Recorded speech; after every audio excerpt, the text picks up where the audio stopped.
Okay, guys, settle down, everybody. Settle down. We gotta review the results from TNA's Rebellion pay-per-view. Oh man. Yeah, yeah. Unfortunately, nothing important happened. Nobody really necessarily got points on this. Whoa! Wait a minute. So Main event Jeff got a point. He tied up with you guys. yeah, yeah. I kind of want to repress that part of the weekend away, but studio guy, just play the intro music.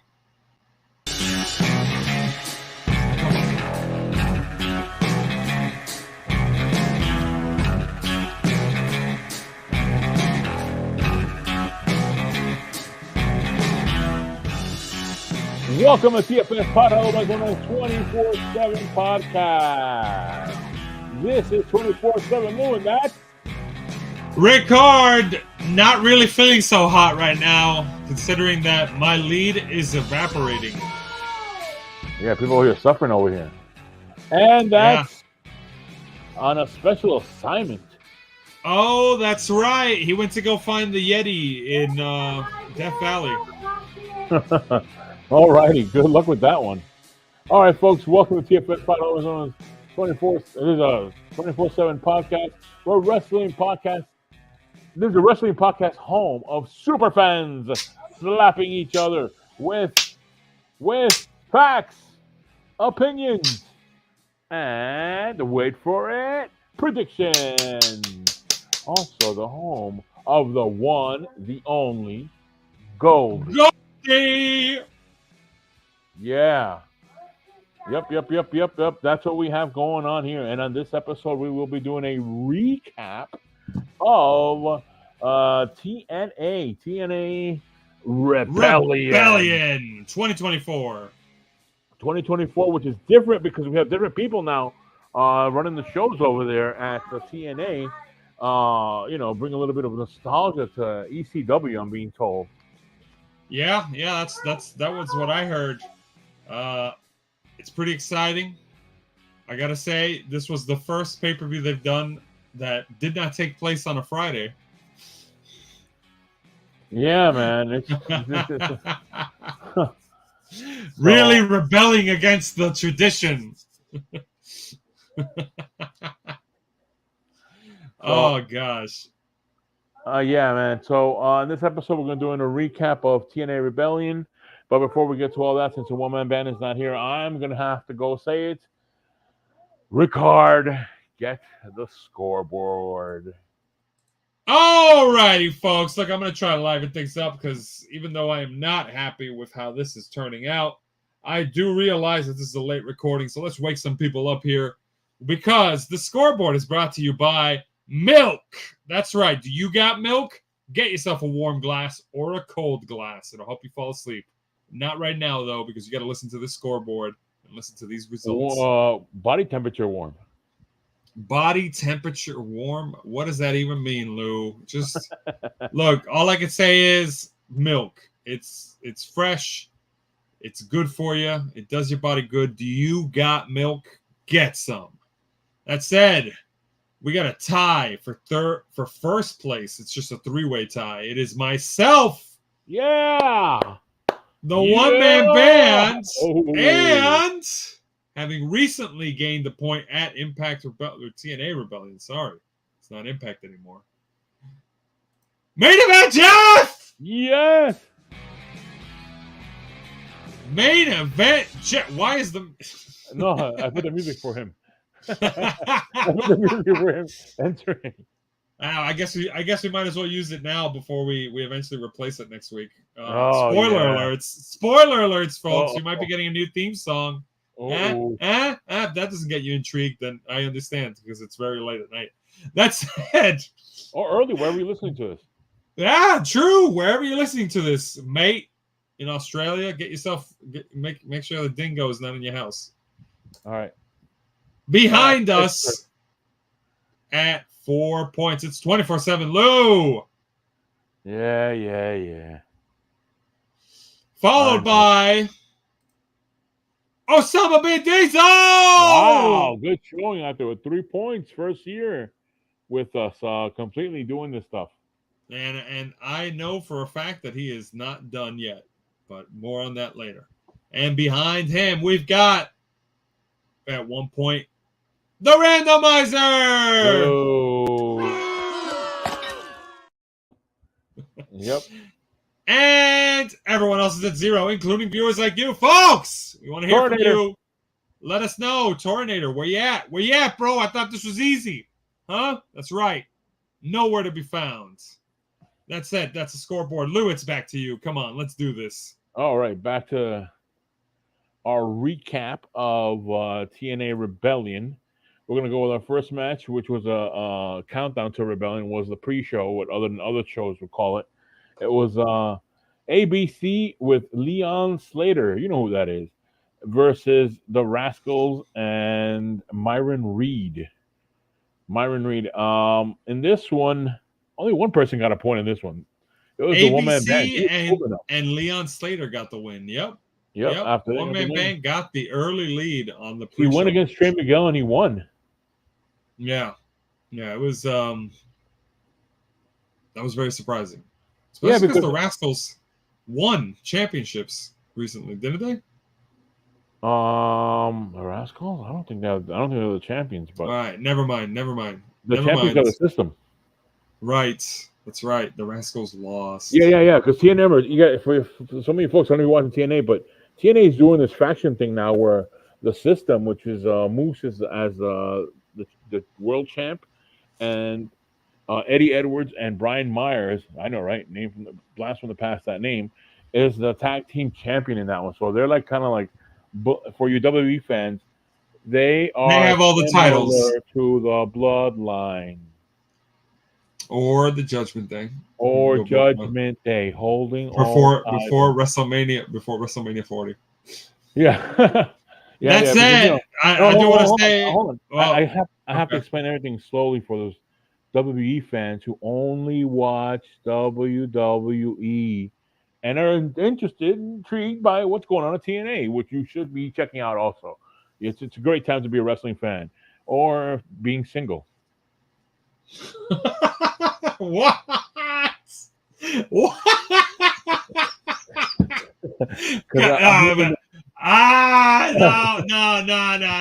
We're not gonna dwell on that one. We're not gonna. I'm just saying that. I'm just hearing that there's times where people who are in a couple, it's very difficult to be able to enjoy wrestling. Hey, I'm just gonna say the timing of me losing my lead seems very interesting. Now that I'm thinking about it, but you're right. We're not going to focus on that. We're not going to focus. Well, on that. I don't know, man, because I lost my lead and I have no explanation for it. So no explanation that you want to give on air. Yeah. Actually, there's more guests in the studio than normal. Let's just leave it at that. All right. That said, TNA. ABC and Leon Slater, no relation to Heath, got the win over the Rascals. And I know. Why have a guy named Slater on there when you have another Slater in there too? But Heath is just Heath on TNA. Even though I haven't seen Heath in a long time, so who knows? That said, this was the pre-show. All right. Wow, man, you're fading out already. I'm sorry. Wait. You're moving too fast here. Because before this match happened, we had Laredo Kid beat Crazy Steve for the TNA Digital Media Championship by pinfall in the pre-show. So we had a new title change. Then this match happened. That's true. They did have three. They do have three countdown matches. Damn it! You passed down.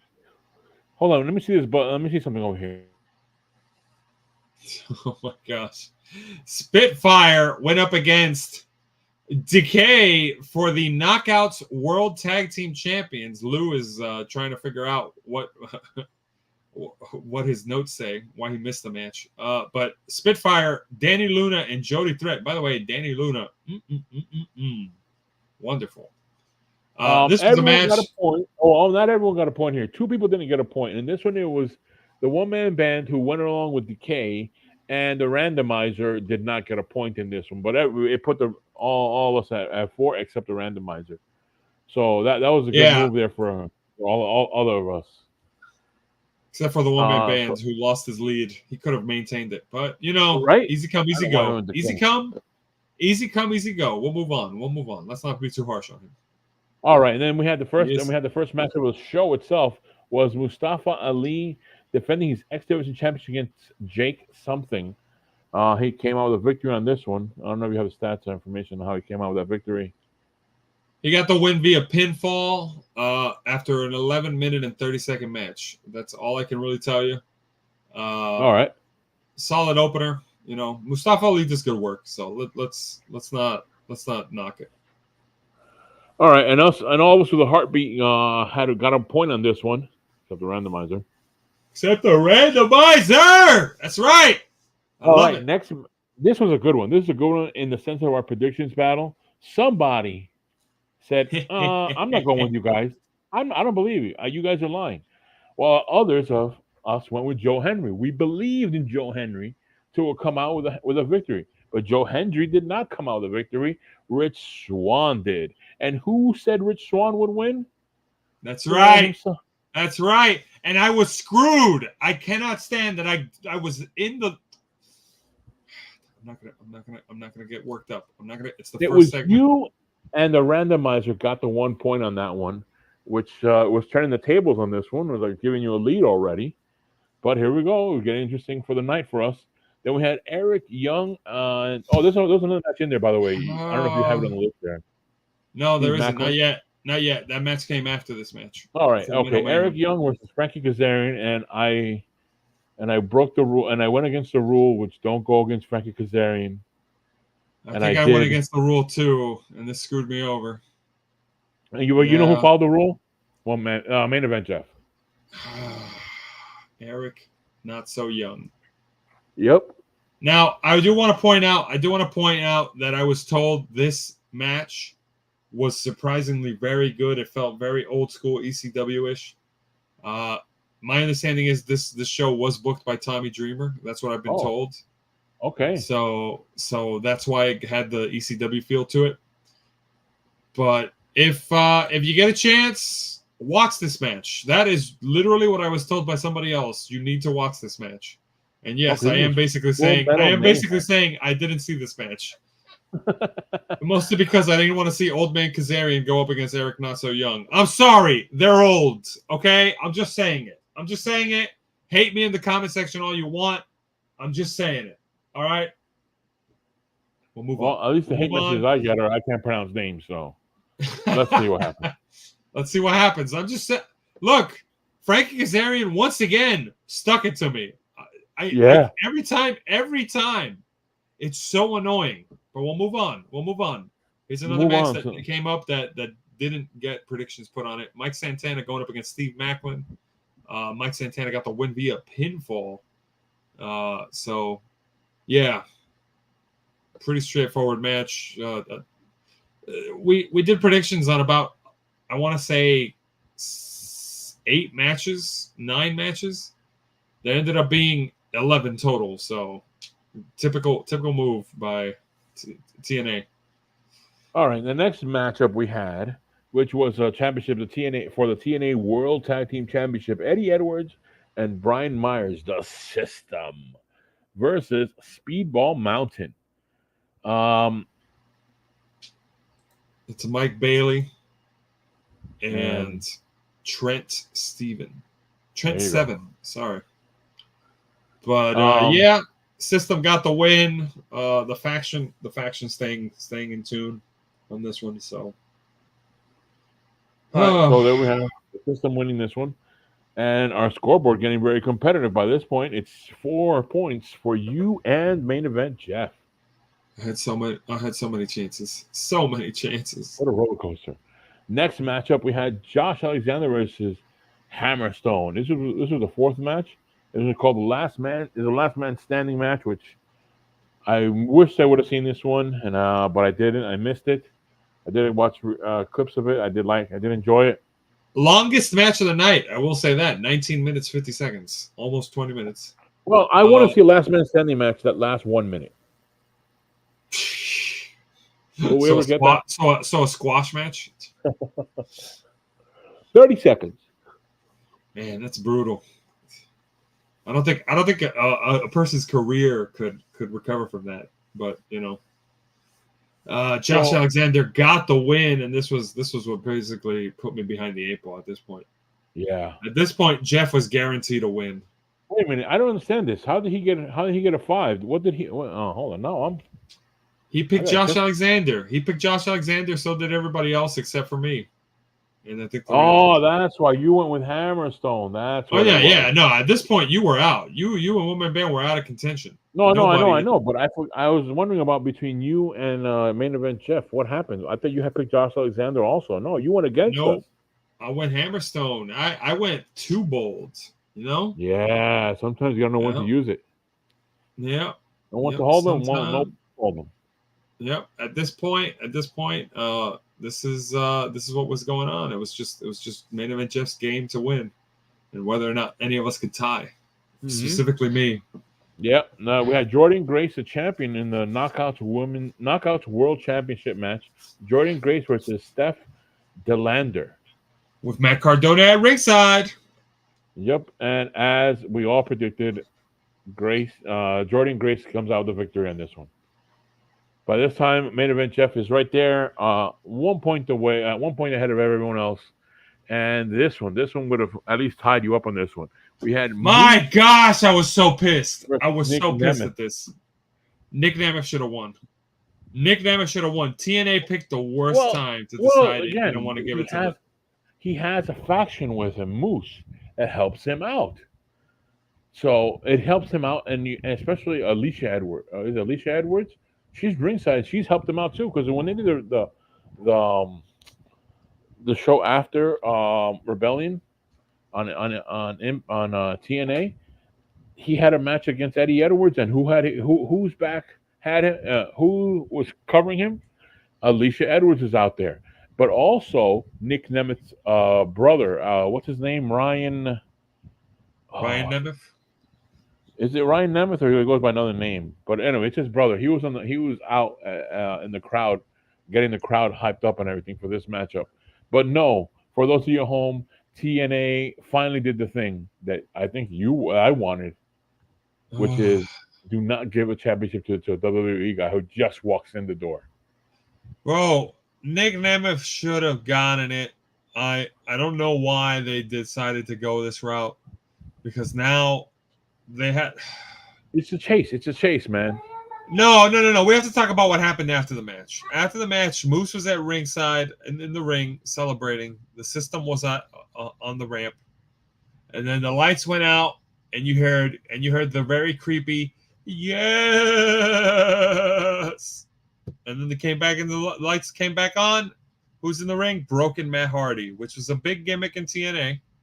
I get it, but this. Yeah.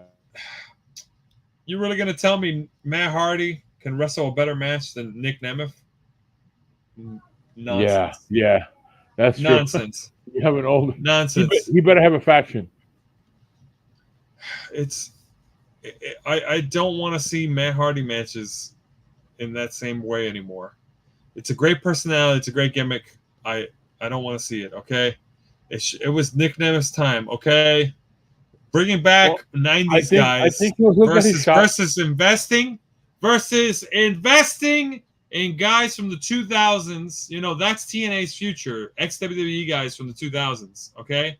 Look. Toots, you're living in the past if you think you can beat the future.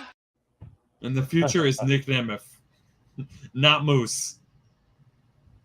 Yeah, but I see that too. But I like the story that they're developing here. They're developing a story. It's not going to be a one shot.